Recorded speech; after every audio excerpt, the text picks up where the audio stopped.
Rais wa Tanzania Samia Suluhu Hassan ametimiza siku 100 ofisini tangu aanze muhula wake wa pili na wa mwisho. Pamoja na mambo mengine, aliahidi kuliponya taifa baada ya ghasia za uchaguzi wa Oktoba 29 mwaka 2025. Japo siku 100 ni muda mfupi katika uongozi wa taifa, mara nyingi hutumiwa kama kigezo cha kwanza cha mwelekeo wa kiongozi aliye madarakani, kama anavyoelezea Ahmed Bahaj.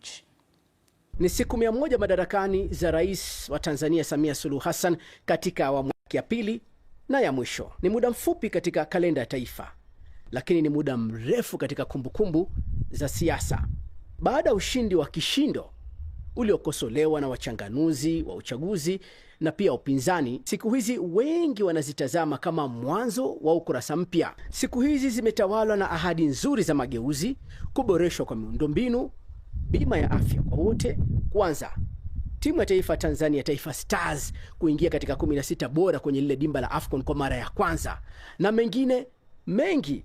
Lakini katikati ya uzuri huo likajitokeza jeraha. Tarehe 29 Oktoba ikawa mstari wa kugawanya simulizi ya siku 100. Maandamano, ghasia, vifo, majeruhi na uharibifu wa mali vilibadili mwelekeo wa mjadala wa taifa.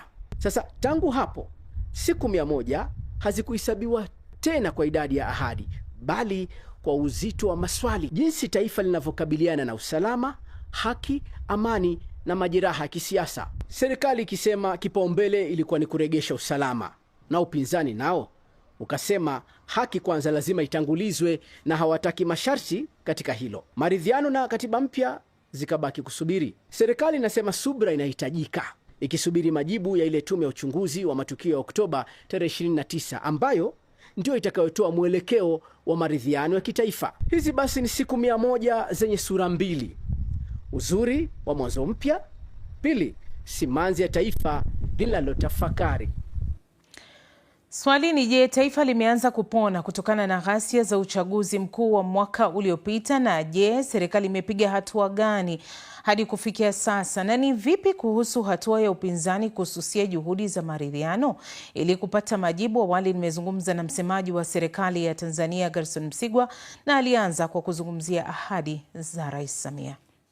Aliahidi mambo kadhaa katika sekta mbalimbali. Sekta ya afya aliahidi kuanza rasmi. Aliahidi kwamba atatoa fedha kwa ajili ya kusaidia vijana wanaokwenda katika uzalishaji kwenye biashara na miradi mbalimbali kiasi cha shilingi bilioni 200. Fedha hizi tayari zimeshatolewa na zimeingizwa katika sekta mbalimbali kwa ajili ya vijana kwenda kukopeshwa. Lakini pia aliahidi kuanza utekelezaji mkubwa wa mradi wa gridi ya maji ya taifa. Nafurahi kueleza kwamba katika kipindi cha siku hizi 100 tayari mchakato wa gridi ya taifa kutoka maji ya Ziwa Victoria umeshafanyika. Kwa hiyo kwa maeneo mengi na kwa karibu yote Mheshimiwa Rais ametekeleza kama alivyoahidi. Naomba nikurejeshe kidogo katika uchaguzi wa mwaka jana Oktoba 26, ambapo serikali iliweza kuunda tume kuchunguza matukio ya vifo na majeraha, lakini vyombo vya habari vimeweza kufungiwa nje.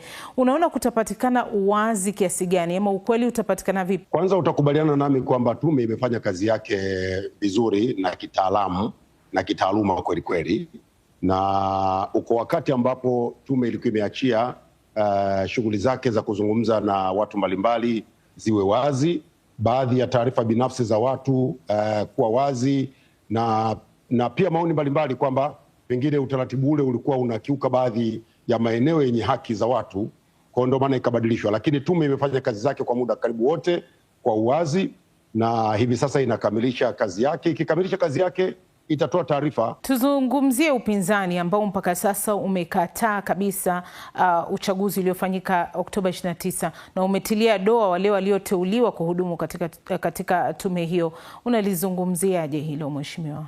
Mimi siwezi kuwa najadili mambo ya hoja za kisiasa, lakini ukikataa kutambua uchaguzi unatakiwa uwe na hoja za msingi za kukataa kutambua uchaguzi. Sasa uchaguzi ulifanyika kwa mujibu wa sheria, katika misingi iliyo huru na haki. Waliogombea wamegombea, walioshinda wameshinda, walioshindwa wameshindwa, kura hazikutosha. na maisha yanaendelea Watanzania. Sasa Rais Samia Suluhu Hassan aliunda wizara mahsusi kwa ajili ya vijana. Je, inashughulikia vipi mzizi wa hasira na kutoridhika kwa vijana katika masuala mbalimbali kama vile ajira? La kwanza labda niseme, wengi wamependa kusema hiyo kwamba kuna hasira kubwa ya vijana. Sasa ukiwaona watu wanaosema hivyo ni watu wawili watatu wanazungumza hivyo, lakini mimi siamini kwamba jambo hili liko katika viwango ambavyo watu wengi wanalishabikia. Ni kweli tunayo changamoto ya vijana, wanahitaji ajira, wanahitaji kipato, lakini vijana pia wanatambua jitihada ambazo zinafanywa na serikali. Katiba mpya bado ni ajenda kuu au imesogezwa mbele? Mchakato wa katiba mpya bado upo, na mtakumbuka kwamba Mheshimiwa Rais katika ahadi zake za siku 100, hili ni moja kati ya mambo ambayo aliyazungumza. Kwa hiyo baada ya kukamilisha kazi ya uchunguzi na kutoa majawabu ya yaliyotokea tarehe 29 na siku kadhaa baadaye, kitakachofuata sasa itakuwa ni maridhiano. Mchakato wa maridhiano utahusisha wadau wote. Baada ya mchakato huo kukamilika, basi tutakwenda kwenye mchakato sasa wa katiba mpya kama ambavyo Mheshimiwa Rais ameahidi. Nataka kurudia kusema haijafutwa. Maanake wako watu wanatengeneza maneno kama vile serikali hii ama Mheshimiwa Rais anaogopa kufanya mchakato wa katiba mpya. La hasha. Umezungumza kuhusu masuala ya maridhiano kwamba ndio ajenda kuu pia ya kuweza kuleta amani katika taifa la Tanzania. Je, ikiwa upande wa upinzani utasusia katika haya maridhiano, lipi litafuata? Unajua, maridhiano ni zoezi la hiari. Hakuna mtu anayefungwa kamba au minyororo ama anaitwa polisi kukamatwa ili aende kwenye meza ya maridhiano. Watakaokataa hawatalazimishwa, kwa sababu kama nilivyosema, hakuna sheria inayosema Msigwa, hutaki kuridhiana, tutakukamata tukupeleke kwenye meza ya maridhiano uende ukaridhiane na Mariam au ukaridhiane na David au ukaridhiane na nani. Hakuna. Maridhiano ni jambo la hiari. Kwa hiyo dirisha la maridhiano litakapokuwa limefunguliwa ama meza ya maridhiano itakapokuwa imewekwa wazi kwa ajili ya wadau kwenda kuridhiana, wanaohusika wataalikwa, watakaokuwa tayari watakuja, wasiokuwa tayari hawawezi kulazimishwa. Naam, sasa tusikilize upande wa upinzani unazungumziaje siku hizi 100 za Rais Samia. John Heche, makamu mwenyekiti wa Chama cha Demokrasia na Maendeleo Chadema, ameweka wazi hilo katika mahojiano niliyokuwa nayo naye mapema hii leo.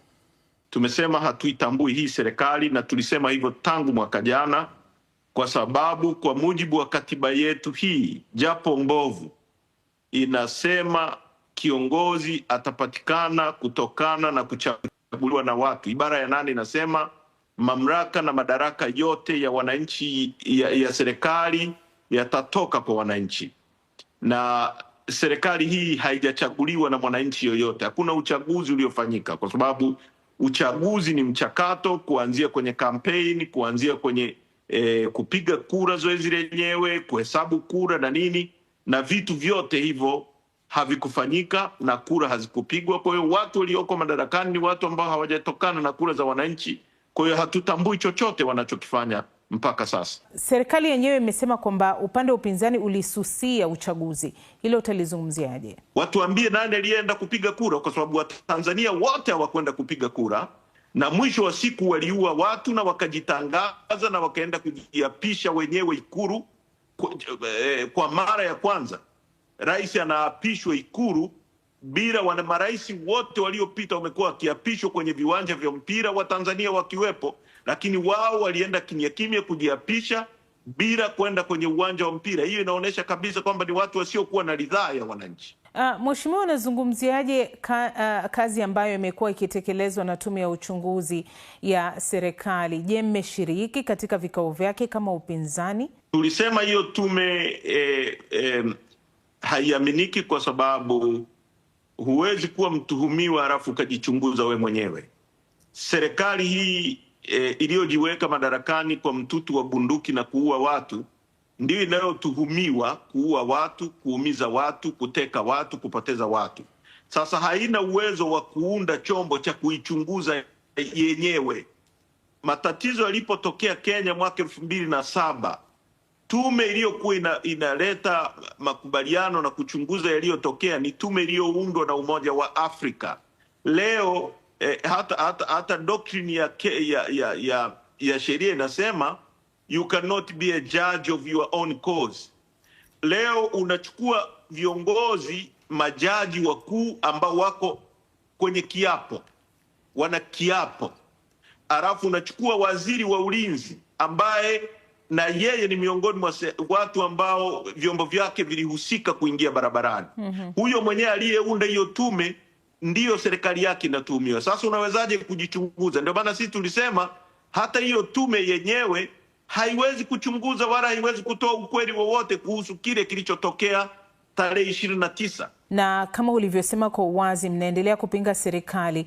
Maridhiano yatapatikana kwa njia gani, ama ni kipi ambacho nyinyi kama upinzani mnataka kiwekwe wazi? Tumesema cha kwanza, tunataka mwenyekiti wetu Tundu Lissu aachiwe bila masharti yoyote, watu wetu waachiliwe, chama chetu kifunguliwe, watu waliohusika kuua watu, kuumiza watu wawajibishwe. Alafu baada ya hayo kuna jambo lolote labda tunaweza kuzungumza baada ya kuwa mwenyekiti wetu yuko nje, kwa sababu yeye ndiye aliyechaguliwa na mkutano mkuu, na chama kinahitaji yeye ndio aje kuongoza vikao vya chama vinavyoweza kufanya maamuzi ya aina yoyote kwa mwelekeo wa chama chetu. Kwa hiyo hakuna jambo lolote chini ya hapo ambalo tunaweza kukubaliana nalo, lakini vile vile huwezi kuwa na watu ambao wanataka kufanyia kitu ambacho kwa kizungu tunaita blackmail. Wanamkamata mwenyekiti wetu, alafu wanalazimisha kwamba ili hiki kitokee, ili tumwachie, lazima afanye makubaliano fulani wanayotaka. Sisi hatuwezi kukubali watu wakatu blackmail. Sisi tunachotaka ni mwenyekiti wetu aachiwe, kwa sababu tunaamini hakuna kosa alilofanya, aachiwe bila masharti yoyote, na hapo chama chetu kitatoa tamko baada ya mwenyekiti wetu kuwa ameachiwa.